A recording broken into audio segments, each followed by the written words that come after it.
नमस्कार साथियों, स्वागत है आप सभी का आपकी अपनी पाठशाला पर। मैं हूं अंकित अवस्थी। आप हैं मेरे साथ में एक ऐसे अंतरराष्ट्रीय विषय पर चर्चा करने के लिए जिससे एक बार फिर भारत और नेपाल के संबंधों में तल्खी देखी गई है। आप सभी को काला पानी विवाद याद होगा, जब भारत के द्वारा कैलाश यात्रा मानसरोवर के लिए उत्तराखंड से एक बीआरओ द्वारा सड़क बनाई गई थी। उस सड़क के बाद से लेकर बॉर्डर डिस्प्यूट का मामला भारत और नेपाल के बाद पहली बार दिखाई दिया था, काफी लंबे समय बाद सिंगौली की संधि के परिणाम स्वरूप।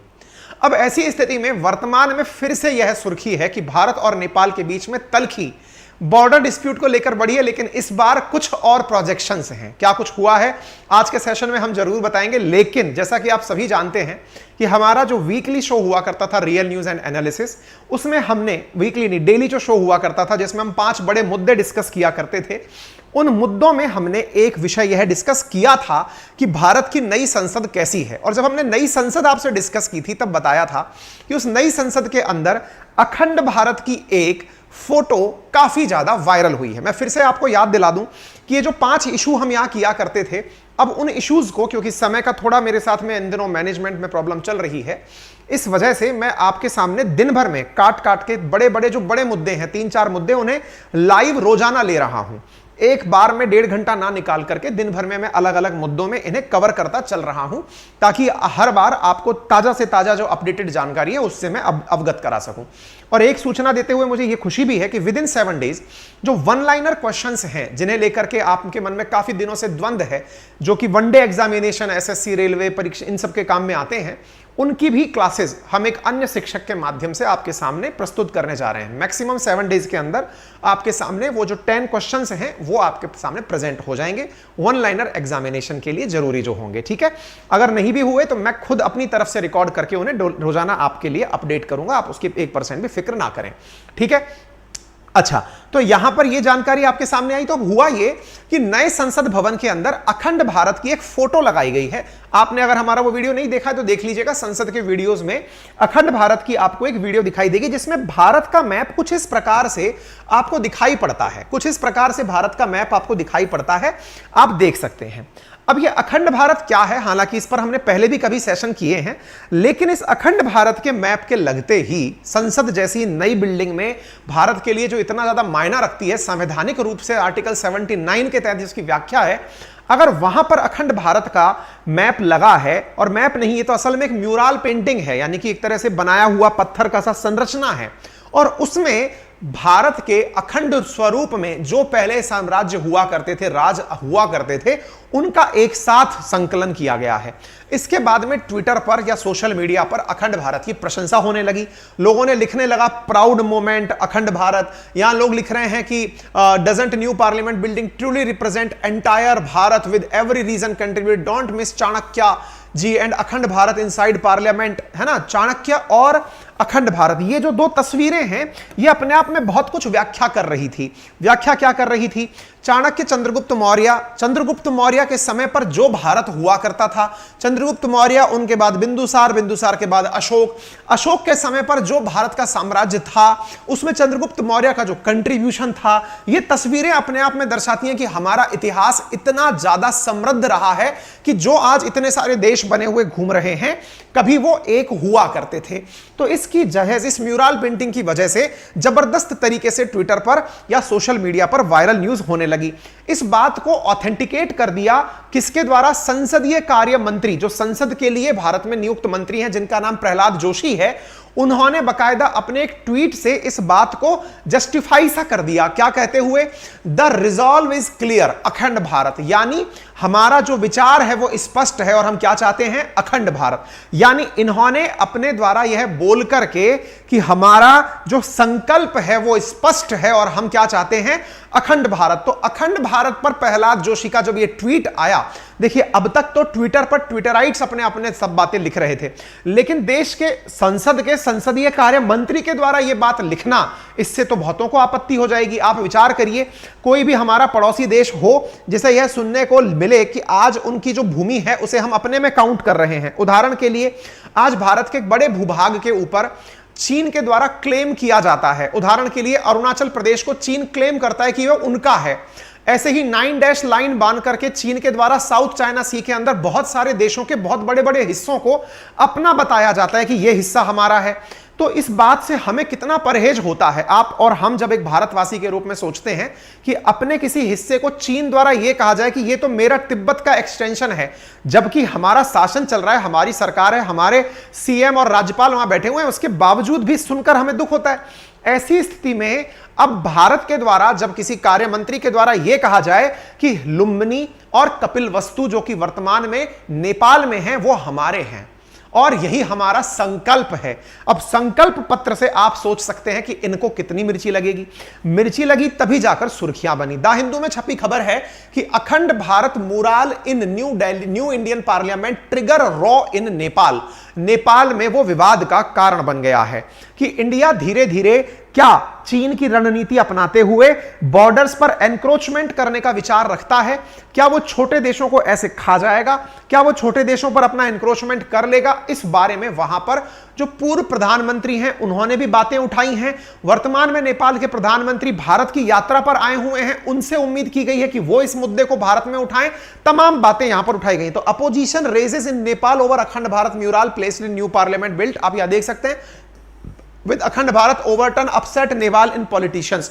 मतलब वहां के जो राजनेता हैं उनके बीच में यह एक बड़ा विचार, बड़ा शब्द बनकर निकल के आ गया। नेपाल के पॉलिटिकल लीडर्स जो हैं उन्होंने प्राइम मिनिस्टर पुष्प कमल दहल प्रचंड से पुष्प कमल दहल जो हैं, जो इंडिया में आए हुए हैं, वो उनसे कहा गया है कि आप जब संसद जाएं या फिर इंडिया के पीएम से मिलें तो उनसे कहिएगा कि यह पेंटिंग आप हटाइए, यह मुराल पेंटिंग आप हटाइए, यह हमें पसंद नहीं है। अब मैं जिसकी बात कर रहा हूं आप उसे देखिए, यह अखंड भारत है और अखंड भारत का यह लुम्बिनी और कपिलवस्तु वाला क्षेत्र है। संभवतया आपको यह दिखाई दे जाए, यह भारत के समृद्ध इतिहास को और भारत के उस भाग को दिखाता है जो कभी एक हुआ करता था अखंड भारत के रूप में। देखिए भारत के साथ एक बड़ा दुर्भाग्य क्या रहा है, हमारे ऊपर इतने ज्यादा आक्रमण हुए। हमारा जो सबसे गोल्डन एरा था, जिस समय पर पाटलिपुत्र राजधानी हुआ करती थी मौर्यंस की, चंद्रगुप्त मौर्य का शासन हुआ करता था, चाणक्य गुरु के रूप में हुआ करते थे, बिंदुसार सम्राट अशोक हुआ करते थे, उस समय यह समस्त भाग अखंड भारत के रूप में हुआ करता था। अब हुआ यह कि उसके बाद में जैसे जैसे वो साम्राज्य धीरे ढीले पड़ा तो इन सब साम्राज्यों ने, जितने भी अलग अलग थे, इनमें से अधिकांश ने अपना अपना राज्य अनाउंस कर दिया कि हम अपना शासन चलाएंगे। इन्होंने अपना अपना शासन चलाने लगा।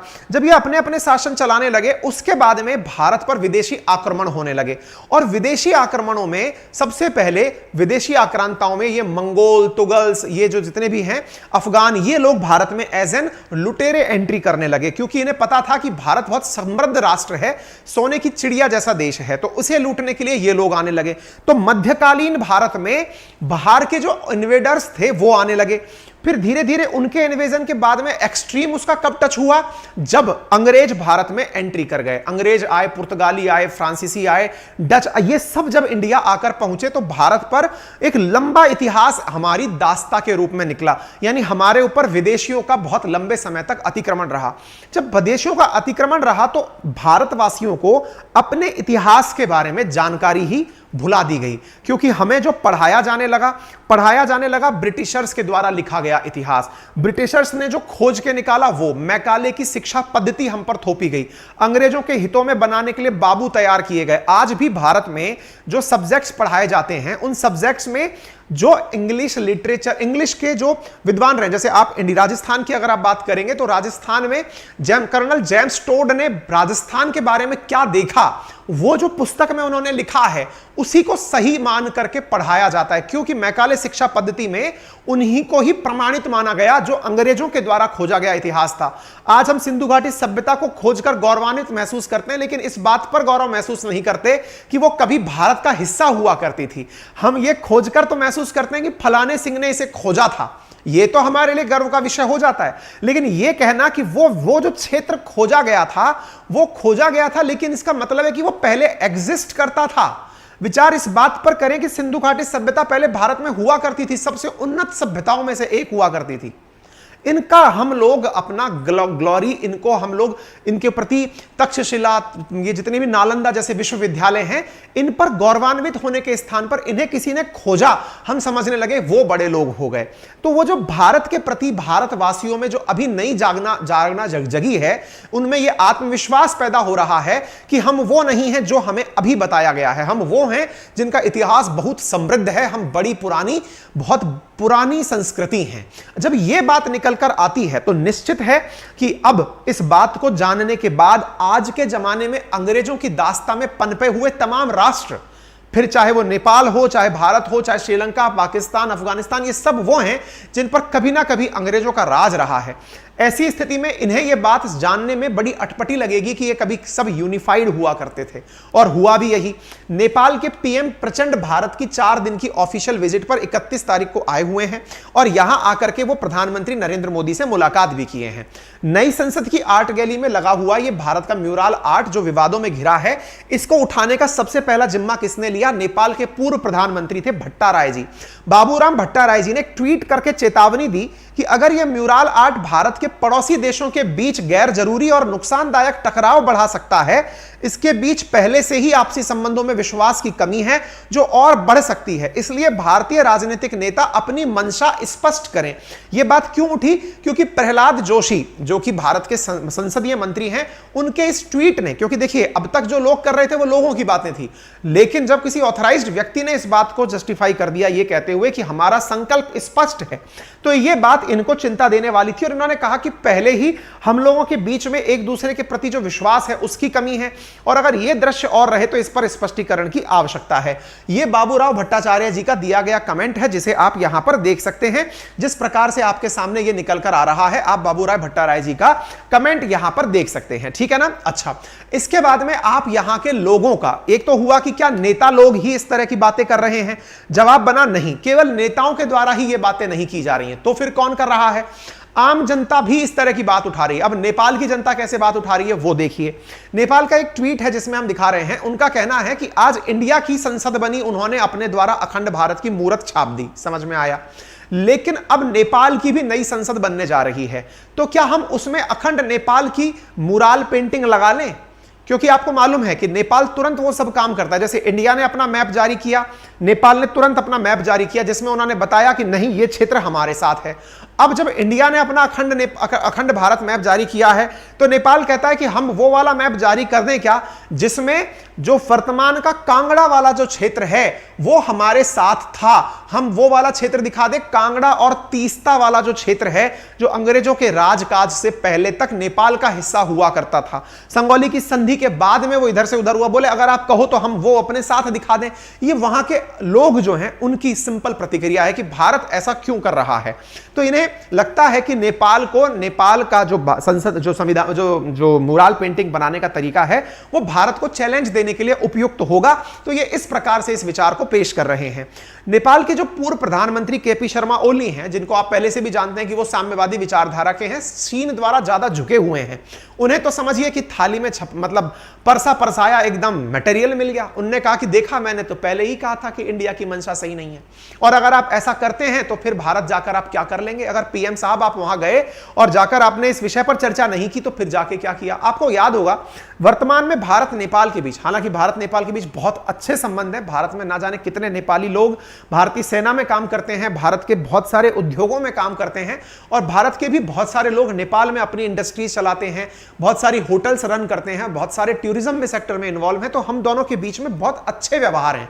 लेकिन वर्तमान समय में कुछ ऐसे मुद्दे हुए, जैसे वर्तमान में उठा काला पानी विवाद हो, या मैप से संबंधित विवाद हो, या फिर चीन के प्रति जो इनका झुकाव है, जिसमें कि ये अपने साथ ट्रेन की यात्रा, उनके साथ व्यापार की रणनीति, चीन के द्वारा नेपाल में बनाया गया एयरपोर्ट, या फिर भारत के द्वारा जो अग्निवीर योजना शुरू की गई उसमें नेपालियों का भर्ती ना होना, ये सारे वो विवाद रहे जिनसे भारत और नेपाल के बीच इतने समय से चले आ रहे जो अच्छे संबंध है, पारस्परिक सौहार्द का जो भाव है वो कहीं ना कहीं खिन्न होता हुआ दिखाई देता है। इस वजह से अखंड भारत एक उसमें नया ट्रिगर एलिमेंट है जिस पर इन्होंने प्रतिक्रिया दी है।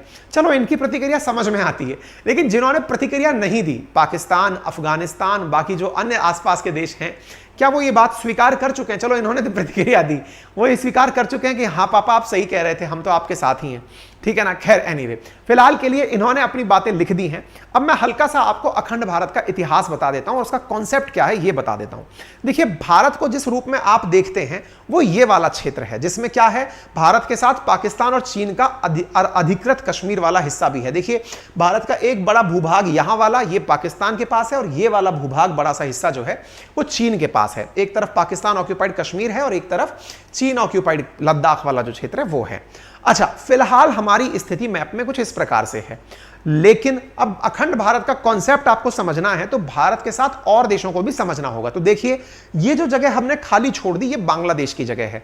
अगर हम बांग्लादेश को मिला लें और इधर से हम पाकिस्तान को मिला लें तो ये वो भारत है जो 1947 से पहले हुआ करता था। यानी 1947 से पहले भारत ये था, ये नहीं था। 1947 में हुए विभाजन के बाद में हम कुछ इस प्रकार के दिखाई देने लगे थे। अच्छा, उससे थोड़ा पीछे चलते हैं।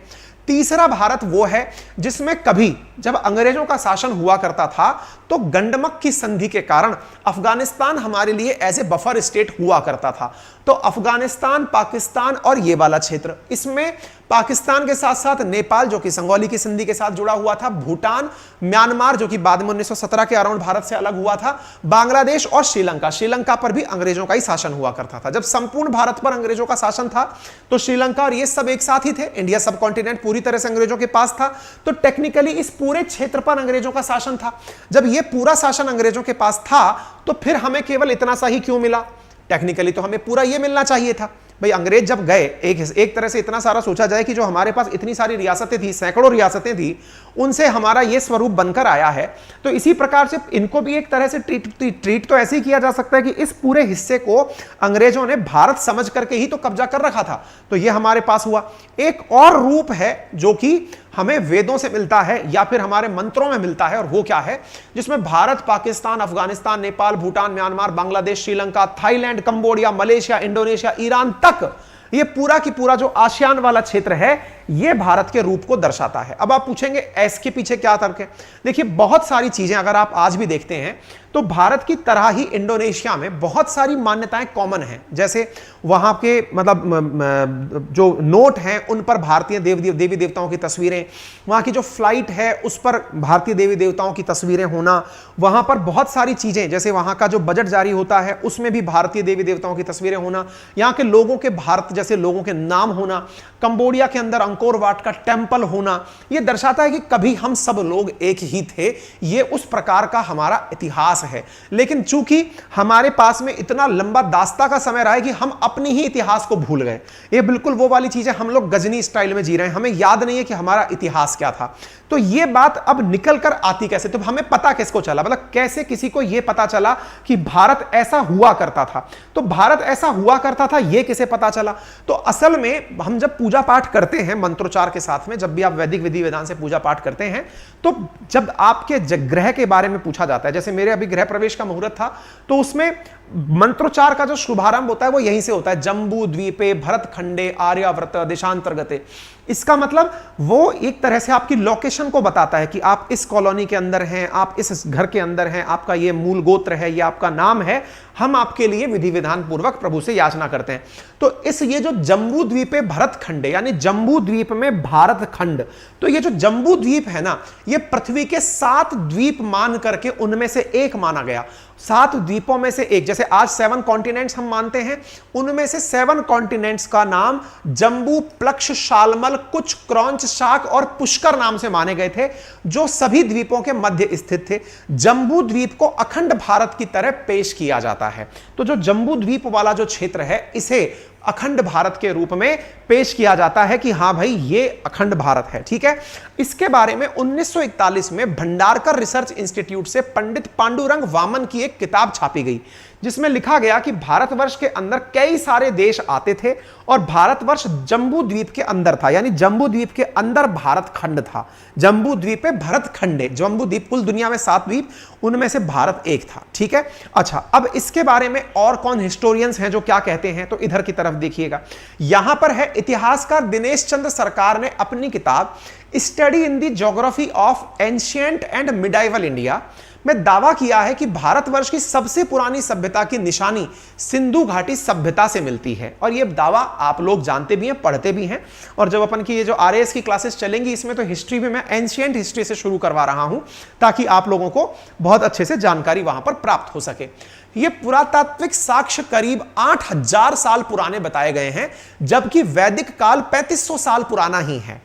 ऐसे में भारतवर्ष की स्थापना वैदिक काल से भी पुरानी बताई गई है। हालांकि बाद में अखंड भारत कई गणराज्यों में बिखर गया। अब ये बिखरने की कहानी कैसे शुरू होती है वो जान लीजिए। देखिए 321 ईसा पूर्व, यानी जब ईसा थे उससे पहले, भारत के बिखरे हुए गणराज्यों को फिर से एक साथ मिलाकर काम करने का कार्य किया था चाणक्य के मार्गदर्शन में सम्राट चंद्रगुप्त मौर्य ने। आपको यह ध्यान हो कि सम्राट चंद्रगुप्त मौर्य के गुरु हुआ करते थे चाणक्य। इसी कारण से आप वहां पर चाणक्य का मुराल देखते हैं और मुराल के साथ में आप अखंड भारत का मैप देखते हैं। यानी चाणक्य भारत के लिए अखंड भारत के सबसे पहले प्रतिरूप हैं जिन्होंने अखंड भारत की कल्पना की थी। ठीक है, इसके बाद में क्या हुआ? चंद्रगुप्त मौर्य का जन्म 340 ईसा पूर्व हुआ पाटलिपुत्र में। पाटलिपुत्र कहां है? फिलहाल पटना, जो बिहार का राज्य है, उसमें है।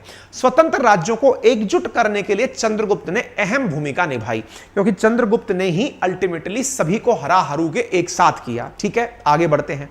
322 ईसा पूर्व में चंद्रगुप्त मौर्य नंद साम्राज्य को हराकर कब्जा जमाने में सफल हुए। इतिहास बताता है कि चंद्रगुप्त मौर्य ने सिकंदर के कब्जे वाले क्षेत्रों पर कब्जा करना शुरू किया। 305 ईसा पूर्व में सेल्यूकस और चंद्रगुप्त के बीच जंग शुरू हुई। आप ये देख रहे होंगे 340, 321, 322, ये 305 ऐसे कैसे आ रहा है? क्योंकि ये 0 तक आना है, फिर बिफोर के मतलब जो बीसी और एडी वाला कंसेप्ट है वो चालू होता है, ये उल्टा नंबर चलता है। ठीक है ना? चंद्रगुप्त के बीच में सेल्यूकस और चंद्रगुप्त के बीच में जंग होती है, जिसमें चंद्रगुप्त की जीत होती है। इसके बाद सिकंदर के सेनापति रहे सेक्युलस से कूटनीतिक संधि के तहत उनकी बेटी हेलन से शादी की जाती है। अर्थात यह भी तय है कि वाकई में चंद्रगुप्त मौर्य का जो प्रभाव था वो सेल्यूकस के क्षेत्रों तक पहुंच गया था। राधा कुमुद मुखर्जी की किताब है Chandragupta Maurya and his time. उसमें जिक्र है कि चंद्रगुप्त के बाद उनके बेटे बिंदुसार और बिंदुसार के बाद चंद्रगुप्त के पोते अशोक मौर्य ने पूर्वी तट पर कलिंग, कलिंग बोले तो ये जो अपना क्षेत्र उड़ीसा वाला जो क्षेत्र है इधर की तरफ, म्यांमार की तरफ, और दक्षिणी की तरफ तमिल राज्य वाले जितने भी क्षेत्र हैं, तमिलनाडु वाला जो क्षेत्र है, इन क्षेत्रों पर अपना कब्जा कर लिया था। इस तरह से मौर्य साम्राज्य पश्चिम में फारस यानी ईरान से लेकर के पूर्व में बंगाल तक और उत्तर में कश्मीर से लेकर के दक्षिण में कर्नाटक और तमिल तक फैला हुआ था। इसी को अखंड भारत कहते हैं।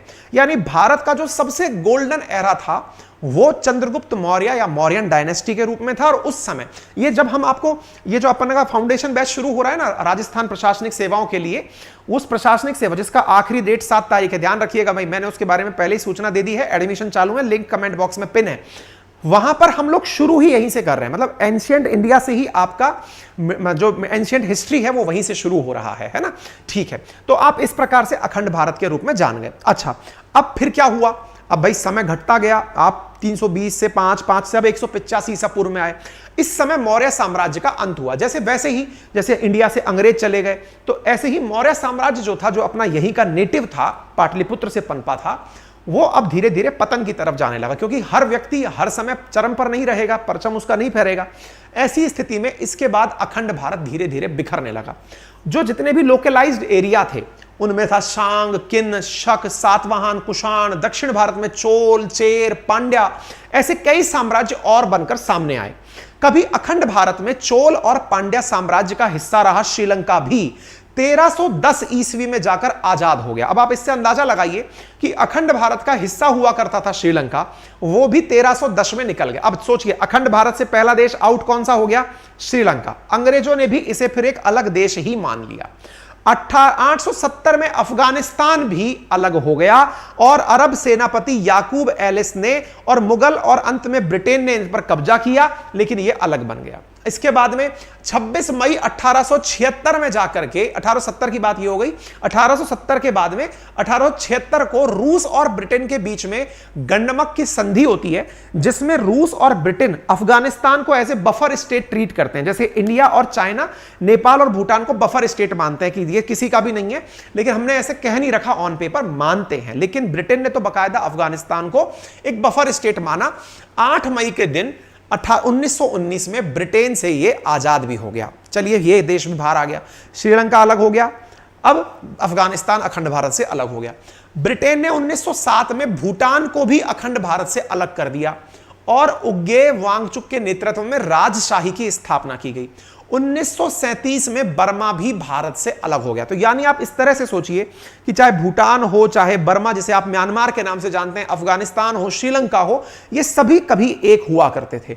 1947 से हमें याद है क्योंकि अंग्रेज चले गए, तो अब हमारा इतिहास था जो हमें याद रहता है। 1947 से हमें याद है कि भारत से पाकिस्तान अलग हुआ, 1971 में पाकिस्तान से अफगानिस्तान अलग हुआ, आगे चलते गए तो पता चल रहा है कि पाकिस्तान से एक बड़ा हिस्सा फिर अलग हो जाएगा बलूचिस्तान के नाम से, है ना। तो ये सब क्षेत्र जो है धीरे धीरे विखंडन की तरफ चलते चले गए।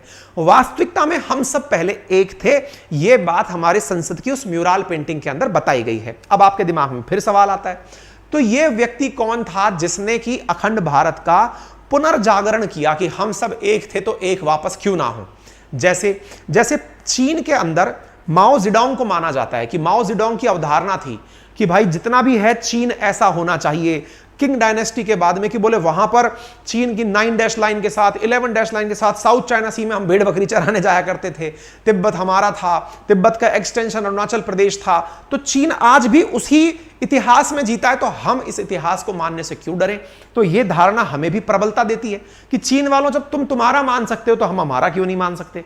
इस बात को नयापन किसने दिया, तो 1924 में जब 11 साल तक अंडमान निकोबार की जेल में बंद रहे वीर सावरकर, जब वो बाहर आए, जिसके बारे में आप भारत की राजनीति में काफी ज्यादा कुछ सुनते हैं, बयानबाजी।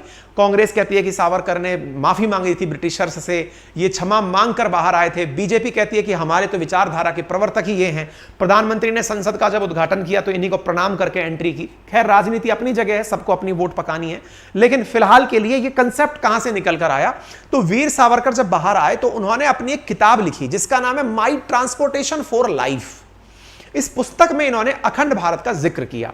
जो आज राष्ट्रीय स्वयंसेवक संघ यानी आरएसएस है, उसके अखंड भारत के विचार के जनक भी सावरकर ही माने जाते हैं। तो अब आप देखिए कि नए संसद के अंदर 3 प्रतिमाओं का होना, सावरकर का, चाणक्य का, अखंड भारत का होना। तो चाणक्य ने अखंड भारत का निर्माण करवाया, यह तो हुआ एक मैसेज। सावरकर को पुष्पांजलि अर्पित करना यह दर्शाता है कि हां, विचारधारा हमारी उसी तरफ है। तभी प्रहलाद जोशी, जो कि इतने समझदार प्राणी हैं, इतने बड़े मंत्री पद पर बैठे हैं, वो कोई मजाक में अपनी तरह थोड़ी ना व्हाट्सएप स्टेटस डाल देंगे या ट्विटर पर कुछ लिख देंगे। उन्होंने प्रॉपर तरीके से सोचकर लिखा कि हमारा जो संकल्प है वो स्पष्ट है। और जब यह बात निकल कर आई तो 1937 में हिंदू महासभा की 19वीं वर्षगांठ पर सावरकर ने कहा कि हिंदुस्तान को अखंड रहना चाहिए, इसमें कश्मीर से लेकर रामेश्वरम तक और सिंध से लेकर आसाम तक शामिल होना चाहिए। सावरकर ने इसी अखंड भारत के सपने को बीजेपी और आरएसएस अब पूरा करना चाहती है, जिसमें पाक और चीन अधिकृत कश्मीर के अलावा पाकिस्तान का सिंध भी शामिल है। जो सावरकर की विचारधारा में शामिल था, उसे अब ये लोग अपनी उसके रूप में, जो कि आप आज के रूप में देखते हैं, जो तस्वीर म्यूरल पेंटिंग आपने देखी वो वहां से इनिशिएट होती है।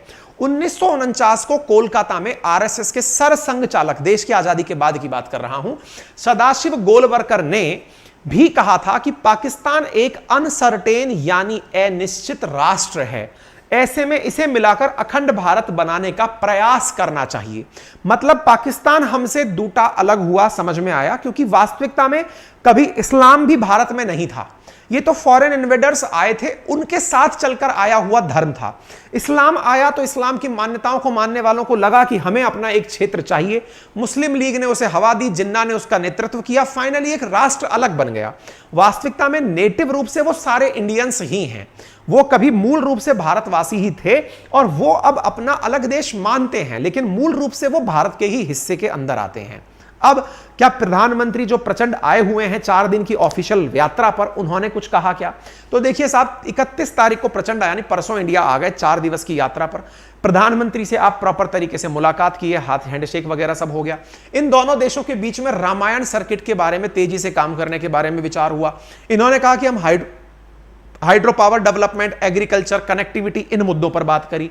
ऐसी स्थिति में नेपाल के प्रधानमंत्री प्रचंड ने कहा कि मेरी मोदी जी से सीमा विवाद को लेकर भी चर्चा हुई है। मैं उनसे अपील करता हूं कि इस मसले को द्विपक्षीय बातचीत के जरिए सुलझाया जाए। वहीं पीएम प्रचंड ने प्रधानमंत्री मोदी को नेपाल आने का न्योता दिया और दोनों नेताओं के बीच हैदराबाद हाउस में बैठक हुई। यानी कि इन्होंने सीमा मामले को लेकर जो काला पानी वाला विषय है उसको बोले अंतरराष्ट्रीय राजनीति का हिस्सा ना बनाते हुए हम टेबल टॉक कर लेते हैं, जो भारत और नेपाल लंबे समय से करते आ रहे हैं। साथ में यह भी कहा कि हम नए रूल रूट्स शुरू होंगे, इसके लिए हम बात करते हैं। प्रधानमंत्री ने कहा कि जब 2014 में मैं नेपाल पहली बार गया था तो मैंने HIT हिट फॉर्मूला दिया था, जिसमें हाईवे, आईवे और ट्रांसवे की बात की गई थी, ताकि दोनों देशों के बीच में किसी प्रकार का बैरियर ना रहे और सब एक दूसरे के साथ रेल रूट से कनेक्टेड रहें। रेल कर्मियों को भी प्रॉपर प्रकार से ट्रेनिंग दी जाए, इसके बारे में इन्होंने बात कहा। नेपाल के पीएम प्रचंड ने कहा कि मैं चौथी बार भारत दौरे पर आया हूं। मैं पीएम मोदी को भारत की सत्ता में 9 साल पूरे होने की बधाई देता हूं। उनकी लीडरशिप में भारत इकोनॉमी सहित सभी क्षेत्रों में तेजी से विकास हुआ है।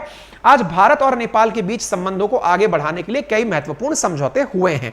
तो ये भारत और नेपाल की बातें हुई। यहां पर ये 7 समझौते हैं जो इन लोगों के बीच हुए, जिनकी प्रॉपर तरीके से आपको लिस्ट दी गई है। ठीक है, अब सवाल बनता है क्या अग्निवीर को लेकर के भी बात हुई क्या? क्योंकि आपको मालूम होना चाहिए कि जो नेपाल की तरफ से भारत में गोरखा सैनिक आते हैं वो अग्निवीर के आने के बाद नहीं आ रहे, लेकिन वहीं चीन वाले उन्हें अपने साथ शामिल करने के लिए, जो उनका पहले प्रयास फेल मार गया था, वो अभी भी प्रयास कर रहे हैं गोरखाओं को अपने साथ शामिल करने का। इस बारे में अपडेट यह है कि अग्निवीर इशू के बारे में कोई भी चर्चा दोनों देशों के बीच में नहीं हुई है। उम्मीद है आप सभी साथियों को पूर्ण विषय वस्तु अच्छे से समझ आ गई होगी। और इसी प्रकार से जैसे आपके सामने मैंने अपनी पाठशाला पर यह इशू कवर किया, दिन में हम 1 और 2 इशू, क्योंकि हम आरएनए के अंदर जो लगभग 4-5 बड़े मुद्दे कवर करते थे, उनको हम आपके सामने टुकड़ों में दिन भर में समय निकाल कर साझा कर देंगे। उम्मीद है आप सभी लोग आज के इस पूरे ज्ञान से सहमत होंगे। अगर आपको जानकारी पसंद आई हो तो कृपया करके अपने सभी साथियों के साथ साझा करें। चैनल पर नए हैं तो नीचे की तरफ एक सब्सक्राइब का बटन दिया हुआ है, उसे दबाकर आप वीडियो को चैनल को सब्सक्राइब कर लें, जिसका कोई चार्ज नहीं लगता। हाँ, यहां से आगे क्वेश्चन नंबर 1 से लेकर के क्वेश्चन नंबर 10 तक वन लाइनर क्वेश्चंस हैं। उन वन लाइनर क्वेश्चंस की पीडीएफ मैं आपको इसी के साथ दे रहा हूं। हमारा जो टेलीग्राम चैनल है अंकित अवस्थी सर, वहां पर भी वो उपलब्ध हो रहा है। ठीक है ना, ये सारा कंटेंट आप वहां से देख लेंगे। इसके अलावा मैं एक जानकारी और आपको देना चाहूंगा साथियों कि हमारी बुक, ई बुक, लास्ट मंथ के करंट अफेयर वाली ई बुक इस समय एप्लीकेशन पर आ चुकी है। केवल 7 दिन ही वो उपलब्ध है। अगर आप में से किसी को वो लेना है लास्ट मंथ की तरह तो आप उसे ले सकते हैं। मात्र 30 रुपीज में हमने आपके लिए वो रखा है। ठीक है ना, एक चीज तो ये हो गई। एक और जानकारी रख लीजिएगा, जैसा मैंने आप सबके साहस से, आपके द्वारा दिए गए समर्थन से, आपके द्वारा दिए गए हिम्मत से एक बहुत बड़ा काम शुरू किया है, और वो काम है जिस प्रकार से मैंने खुद ने 2 बार राजस्थान प्रशासनिक परीक्षाओं को पास किया है।